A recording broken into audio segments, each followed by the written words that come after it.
नमस्कार, स्वागतम। आज बल या ओज के विषय में चर्चा करेंगे, जो चेहरे पर हमारे दिखाई देता है और जिसे देखने से ही पता लग जाता है कि अमुक व्यक्ति स्वस्थ है अथवा अस्वस्थ, उसका शरीर स्वस्थ है अथवा अस्वस्थ, उसका मन ठीक है या नहीं। तो ओज या तेज के विषय में आयुर्वेद ने बड़ी विस्तृत चर्चा की है और हम समय समय पर आपको इसके संबंध में जानकारी देते रहेंगे। आज ओज के विषय में कुछ जानकारी लेकर के आए हैं आयुर्वेद शास्त्रों से। देखते हैं पहला श्लोक, जिसमें कहा गया, सुश्रुत संहिता से लिया गया है ये।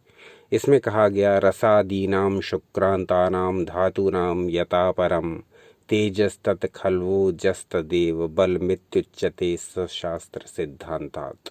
ये सुश्रुत संहिता से लिया गया श्लोक। महर्षि सुश्रुत ने ओज के विषय में क्या कहा तो देखते हैं।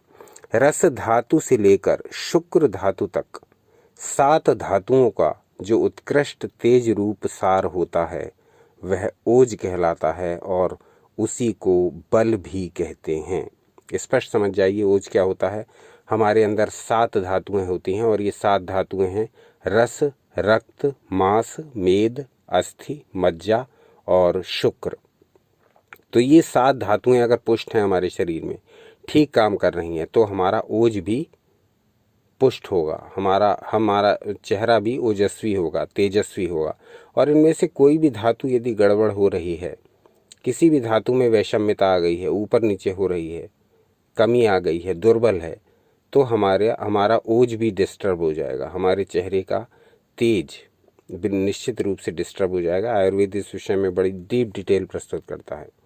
आगे कहते हैं, जिस प्रकार दूध में घी समाया होता है उसी प्रकार सभी धातुओं में स्नेहांश ओज व्याप्त रहता है। चिकनाई की भांति ओज व्याप्त रहता है।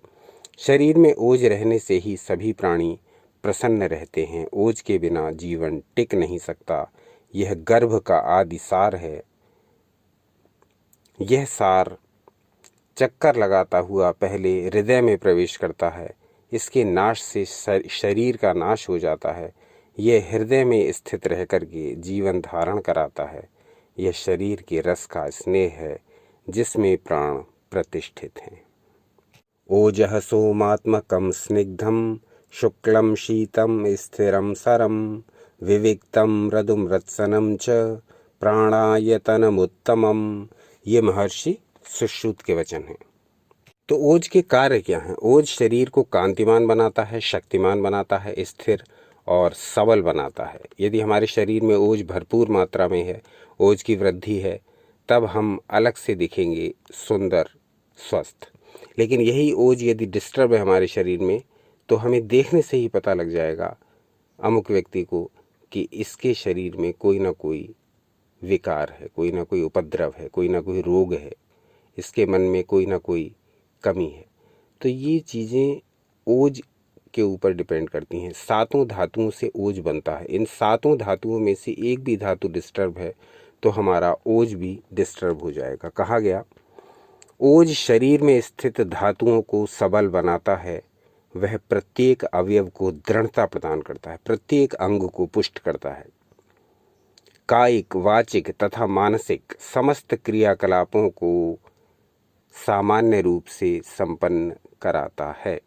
कायिक, वाचिक और मानसिक, जो हमारी काया से कर्म करे जाते हैं यानी हमारे शरीर से, जो हमारी वाणी से वाचिक या जो हमारे मन से जो भी कर्म होते हैं उनमें बैलेंस बना करके रखता है। कर्मेंद्रियां, ज्ञानेंद्रियां तथा मन, बुद्धि और अहंकार को अपने अपने कार्यों को संपन्न करने का सामर्थ्य ये ओज प्रदान करता है। स्वर और वाणी में गंभीरता तथा मृदुता प्रदान करता है, दीर्घ जीवन देता है और शरीर पर रोगों के आक्रमण से हमें बचाता है। ओज प्राणों का आयतन है यानी आधार है। अब महर्षि चरक के कहे हुए एक श्लोक पर दृष्टिपात करते हैं, जिसमें वो कहते हैं, भ्रमरः फल पुष्पेभ्यो यथा संभ्रयते मधु तद्दोज शरीरेभ्यो गुणः संभ्रयते नृणाम। ये महर्षि चरक कहते हैं और इसका अर्थ है, जिस प्रकार भौरा फलों और फूलों से कण कण करके मधु यानी शहद इकट्ठा करते हैं, वैसे ही शरीर के अवयव, हमारे शरीर के जो भाग हैं वो धातुओं से ओज खींचते हैं, इससे सबल एवं पुष्ट होते हैं। तो हमारा शरीर यदि सबल है, हमारे अंग यदि पुष्ट हैं, तो वो उस ओज की वजह से ही हैं जो ओज उन्हें सबल एवं पुष्ट बना रहा है, क्योंकि ये अवयव अपनी एनर्जी, अपनी ऊर्जा ओज से ही प्राप्त करते हैं। और ये ओज कब पुष्ट होता है? जब हमारी सातों धातुएं पुष्ट होती हैं। ओज के विषय में महर्षि चरक आगे कहते हैं,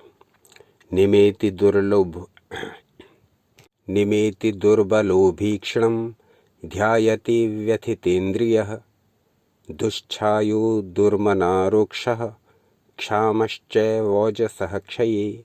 ये चरक संहिता में सूत्र स्थान में लिखा हुआ महर्षि चरक द्वारा बताया हुआ वचन ओज के विषय में देखते हैं। इसमें वो हमें क्या बताते हैं? इसमें वो बताते हैं कि ओज क्षय के लक्षण क्या हैं। यानी जब हमारे शरीर में ओज की कमी हो जाए, जब हम ओज से दुर्बल हो जाएं, जब हमारे भीतर ओज समाप्त होने लगे, कम होने लगे, तब उस मनुष्य को क्या लक्षण होते हैं वो बताया गया है महर्षि चरक द्वारा। मूर्छा होना, बेहोशी होना, मांस आदि धातुओं की क्षीणता यानी दुर्बलता आ जाती है शरीर में। मोह होना यानी ज्ञानेंद्रियों का अपने विषयों को ठीक से ग्रहण न करना। अज्ञान होना, प्रलाप होना, उल्टा सीधा बकना और मृत्यु होना, ये लक्षण ओज के क्षय होने पर होते हैं। जब ओज शरीर में कम होने लगता है तब ये लक्षण प्रकट होने लगते हैं। आगे कहते हैं, ओज से क्षीण पुरुष हीन मनोबल का होता है। यानी उसकी विल पावर बिल्कुल ही डल, बिल्कुल डाउन हो जाती है। किसी प्रकार की संकल्प शक्ति उसके भीतर नहीं अपना प्रभाव डाल पाती। वह दूसरों के आगे दबा रहता है, सदा चिंताग्रस्त रहता है।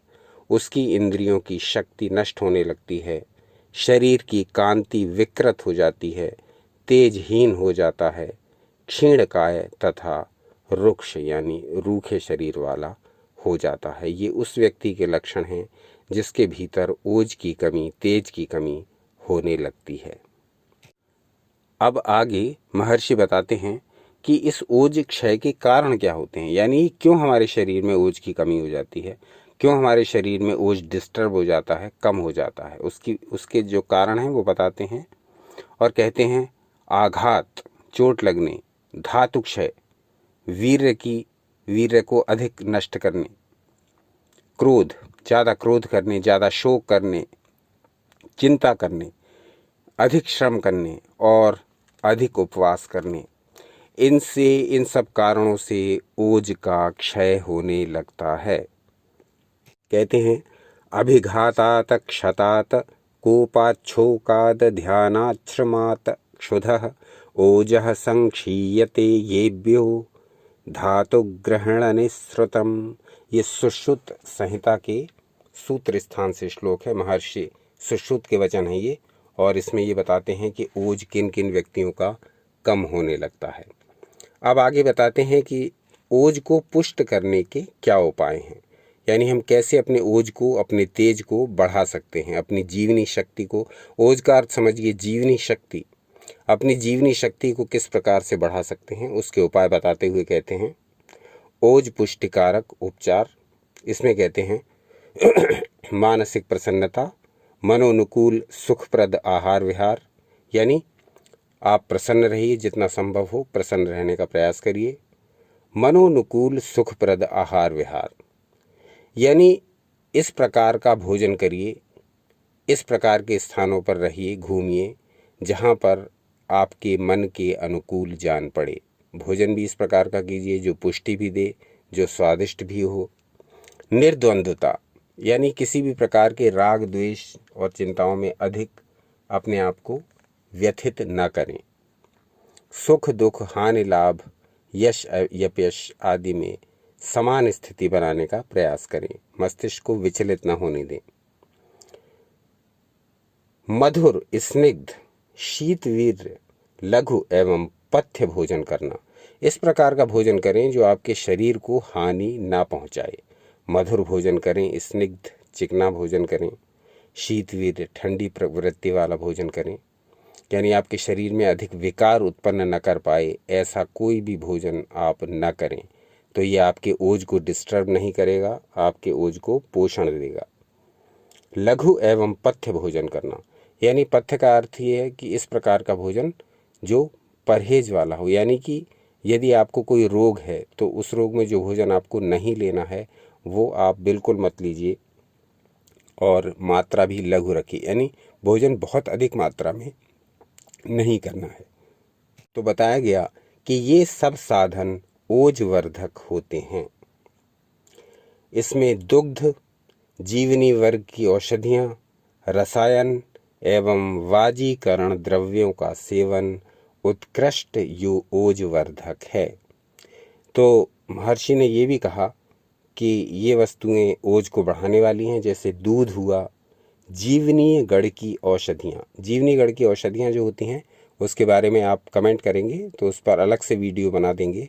आयुर्वेद में एक जीवनीय गढ़ बनाया गया है एक अलग से, उसमें कुछ विशेष औषधियाँ उन्होंने बताई हैं कि ये औषधियाँ जीवनी शक्ति को बढ़ाने वाली हैं। उसको जीवनी गढ़ के अंतर्गत वो सारी औषधियाँ आती हैं। तो आप कमेंट करेंगे तो उन औषधियों के बारे में भी विस्तार से बताएंगे।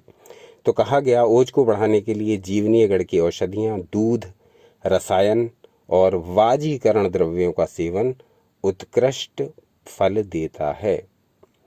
वो सारे वाजीकारक पदार्थ जैसे अश्वगंधा, मूसली, शतावरी, कौच, गोखरू, ये सारे वाजीकारक पदार्थ हैं। इनका भी सेवन उचित मात्रा में करने पर ये भी ओज की वृद्धि करते हैं।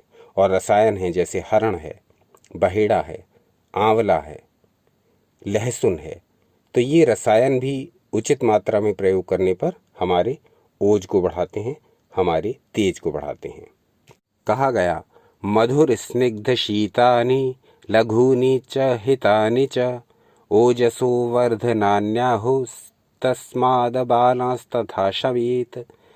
और दूसरा श्लोक है जीवनीयौषध क्षीर रसाद्यास्तत्र भेषजम। ये अष्टांग हृदय सूत्र से लिया गया है। इसमें अभी आपको जैसे बताया कि जीवनी वर्ग की औषधियाँ लेनी हैं, दुग्ध का सेवन करना है, रसायनों का सेवन करना है और वाजीकरण औषधियों का सेवन करना है। यदि ये आप उचित मात्रा में और नियमित रूप से करते रहेंगे तो निश्चित रूप से आपके शरीर में कभी भी ओज की कमी नहीं होगी, आपके शरीर का ओज कभी डिस्टर्ब नहीं होगा। और ओज का ही दूसरा नाम है बल, ओज का दूसरा नाम ही है जीवन शक्ति, जीवनी शक्ति। ओज जितनी अधिक मात्रा में आपके भीतर होगा, आपका चेहरा उतना अधिक चमकदार होगा, आपके शरीर में उतना अधिक बल होगा, आपके मन में उतना अधिक सामर्थ्य होगा। तो इस ओज की शक्ति को पहचानिए। इस ओज के विषय में हमने आयुर्वेद के अलग अलग ग्रंथों जैसे अष्टांग हृदय, जैसे भाव प्रकाश निघंटु, जैसे चरक संहिता, जैसे सुश्रुत संहिता आदि ग्रंथों से आपके लिए सामग्री ढूंढ ढूंढ कर लाए हैं। ओज के विषय में अलग अलग ग्रंथों से हमें अलग अलग सामग्री मिली और इसको हमने एकत्रित करके एक स्थान पर ओज के विषय में आज का वीडियो बनाया है। तो पहले तो ये बताइए कि आज का वीडियो कैसा लगा। दूसरा ये बताइए कि ओज के विषय में क्या और अधिक जानना चाहेंगे या इससे संबंधित और कुछ जानकारी चाहेंगे तो वो भी कमेंट करके बताइए, उस विषय पर वीडियो बनाया जाएगा। वाजीकरण औषधियों के विषय में सीरीज हमने प्रारंभ कर ही दी है और इसके अतिरिक्त रसायन से संबंधित भी सीरीज हमने प्रारंभ की है। उसमें हमने हरण का एक वीडियो भी जल्दी में ही डाला है, वो भी देखिएगा। इसी प्रकार से रसायन, वाजीकरण और अन्य जो जीवनीय गढ़ की औषधियाँ हैं सबके बारे में आपके समक्ष एक एक करके आयुर्वेद के ग्रंथों से जानकारी प्रस्तुत करेंगे। तो एक तो ये बताइए कि आज का अंक कैसा लगा, दूसरा ये बताइए कि आगे और क्या सुनना चाहेंगे। बने रहिए हमारे साथ, देखते रहिए आपका अपना चैनल यू एंड योगा। अपना अनमोल समय हमें देने के लिए बहुत बहुत धन्यवाद। सनातन शास्त्रों से जुड़े रहें सदा।